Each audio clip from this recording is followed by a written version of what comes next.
బ్రహ్మానందం గారి గురించి అయితే చెప్తాను. ముందుకైతే మా ఛానల్ సబ్స్క్రైబ్ చేయండి. 1956 ఫిబ్రవరి 1న గుంటూరు జిల్లా సత్తెనపల్లి నియోజకం ముప్పాడపల్ల అగంటి వారి గ్రామంలో జన్మించారు.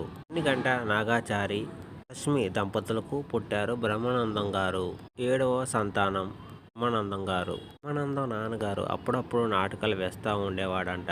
బ్రహ్మానందం పుట్టినప్పుడు వాళ్ళ అమ్మగారికి గొప్ప వ్యాధి వచ్చిందని తనని నిందించడం మొదలుపెట్టారు.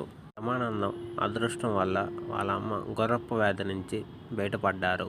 6వ తరగతి సత్తెనపల్లి జిల్లాలో సర్వయ్య స్కూల్లో చదువుకున్నారు. 1 నుంచి 6వ తరగతి దాకా చదువుకున్నారు. సినిమాలు కూడా చూడటానికి ఆయనకి చాలా ఇబ్బంది అయ్యేది. ఇంట్లో జనాభా ఎక్కువ అవడం, తిండికి కూడా లేకపోవడం వల్ల చాలా ఇబ్బంది పడ్డేవారు.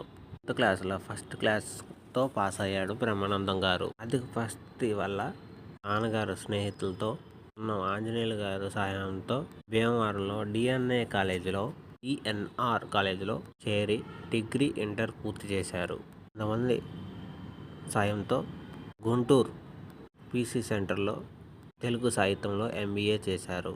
తీసుకున్న తర్వాత అత్తిలిలో 9 సంవత్సరాలు తెలుగు లెక్చరర్గా పనిచేశారు బ్రహ్మానందం గారు. పనిచేసిన మనసంతా సినిమాల మీదే ఉండేది. బ్రహ్మానందం గారు స్కూల్లో మిమిక్రీ చేసి పిల్లలందరినీ నవ్వించేవాళ్ళంట. వాళ్ళ ఫ్రెండ్స్ సినిమాలో ట్రై చేయొచ్చు కదరా అన్నారంట బ్రహ్మానందం గారిని. లెక్చరర్గా పనిచేసేటప్పుడు అవన్నీ గుర్తుకొచ్చాయంట. విద్యార్థులను నవ్వించేవాళ్ళంట, చక్కగా చెప్పేవాళ్ళంట. కొత్త ఛానల్ని అప్పచెప్పారంట. పార్ట్ 2 తర్వాత